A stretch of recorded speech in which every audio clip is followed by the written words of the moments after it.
país inteiro assistiu a um momento histórico da política brasileira em 15 de março. Mais de 2 milhões de pessoas estiveram nas ruas em protesto.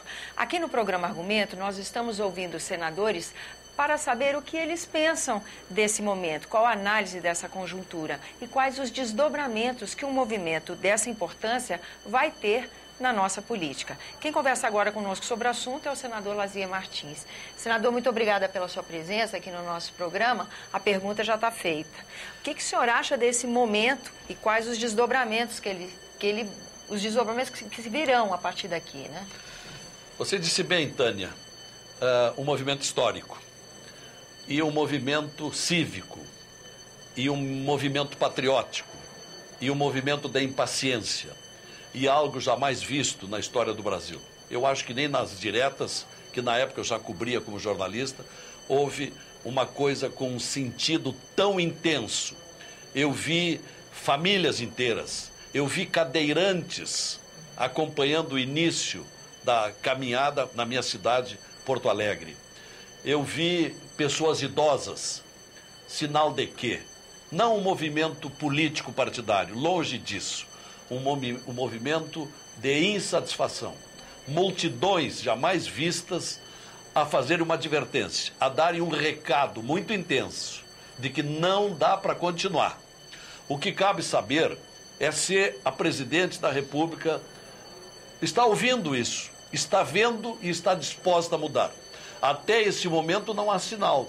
Ao contrário, uma manifestação pífia no domingo à noite de 2 ministros que disseram que a presidente iria encaminhar para o Congresso a lei anticorrupção e pedir a aceleração da reforma política. Mas não é isso que o povo está pedindo, isso é completamente secundário.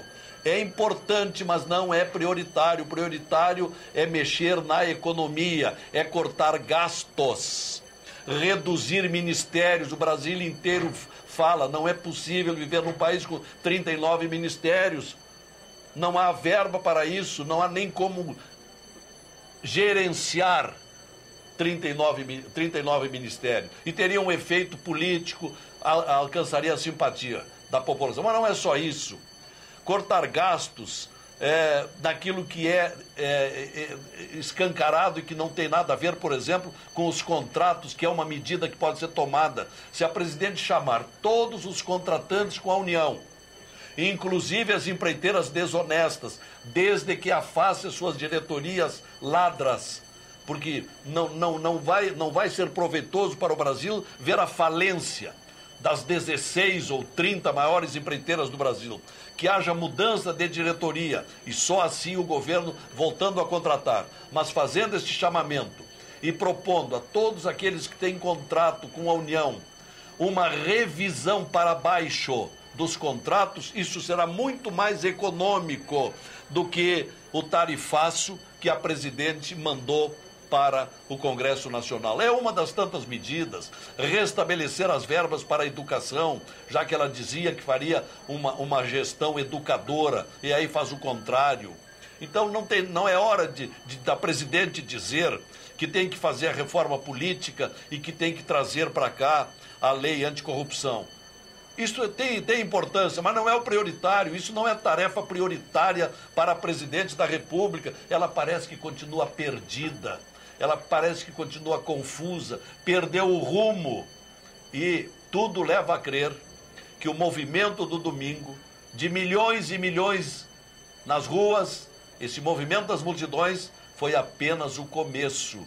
E se a presidente não tomar providências, eu não sei o que será dela.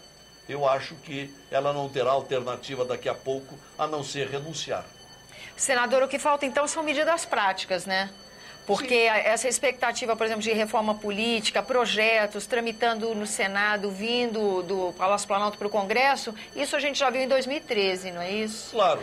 O senhor falou numa possibilidade de rever contratos de prestação de serviço com a União, mesmo com as empreiteiras desonestas e com uma diretoria reciclada, renovada, exato, não essa diretoria acusada. Sabe o que me ocorreu? Uma medida nesse sentido também deveria ser tomada em relação à Petrobras, apesar de recentemente já ter tido uma mudança da chefia da Petrobras, mesmo assim, até o mercado se ressentiu, que frustrou uma expectativa.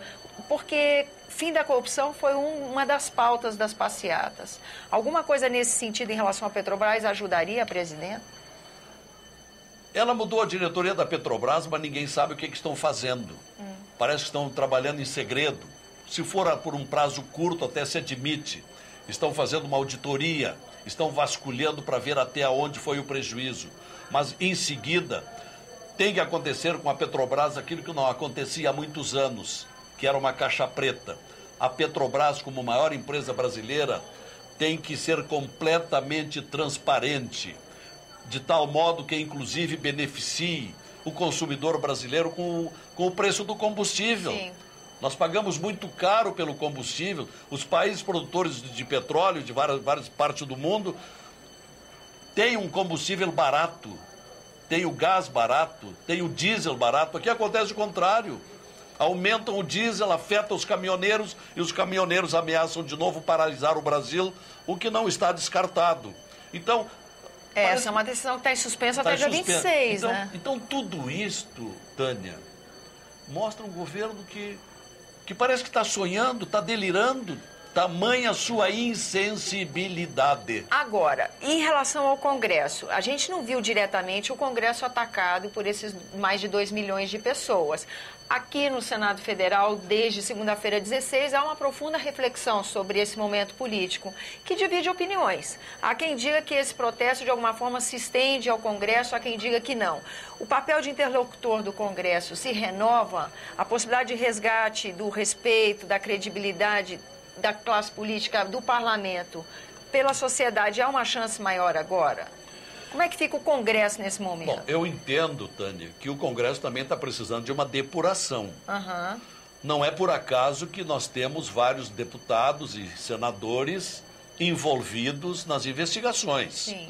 Então, tudo aquilo que nos couber e pudermos ajudar, fazer com que o Ministério Público Federal trabalhe o mais agilmente possível para fazer essa separação, essa segregação daqueles que se aproveitaram desonestamente, que receberam propinas, que se elegeram de maneira desleal, ilegal.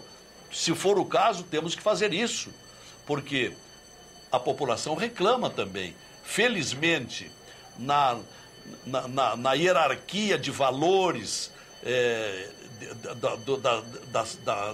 do movimento das ruas, 74% disseram numa pesquisa que a Folha veiculou, estavam ali pela primeira vez. 47% estavam ali por causa da corrupção. E 24% estavam ali por causa do impeachment e 17% apenas com relação aos políticos. Houve uma espécie de alívio com relação aos políticos, mas não se descarta. Mas vai se ver lá adiante, quem sabe é exatamente o percentual de políticos que tem que ser expurgados do parlamento. Quem sabe seja esse o número, não é? É uma hipótese, 17%, não sei. Não é? Isso nós vamos ver lá adiante, que haja aceleração, inclusive, dos conselhos de ética, porque é muito desagradável, muito constrangedor nós estarmos trabalhando e convivendo com suspeitos. E isso precisa ser resolvido. Agora, precisamos da colaboração dos presidentes das casas. Será que o Renan e o Eduardo Cunha estão dispostos a auxiliar nesse particular? Agora, mais lenha nessa fogueira, o país amanheceu com a notícia de que há um desvio de recursos na Caixa Econômica que já se calcula em 100 milhões de reais. Bom, num primeiro momento da investigação. E aí, senador, é mais lenha na fogueira, né?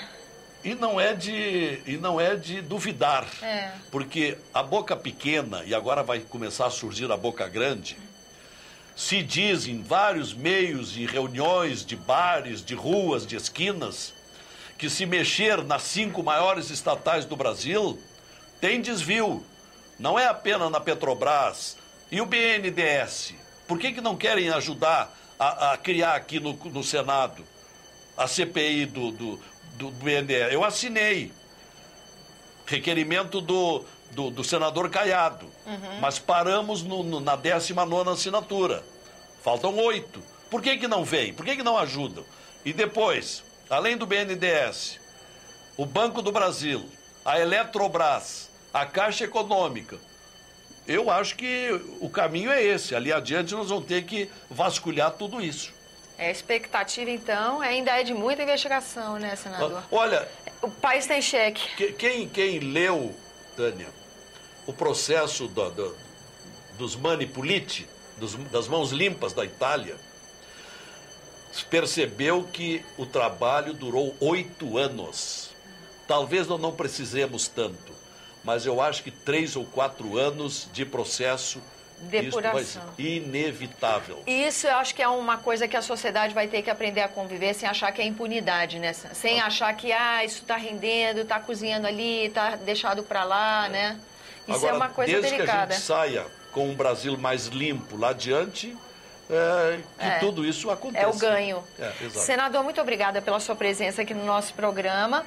Um prazer como sempre, né? Para nós também, um prazer ter você e a sua atenção. Lembrando que esse é o programa Argumento, que eu sou Tânia Roma e que você está sempre convidado a fazer sugestões e críticas ao trabalho da TV Senado.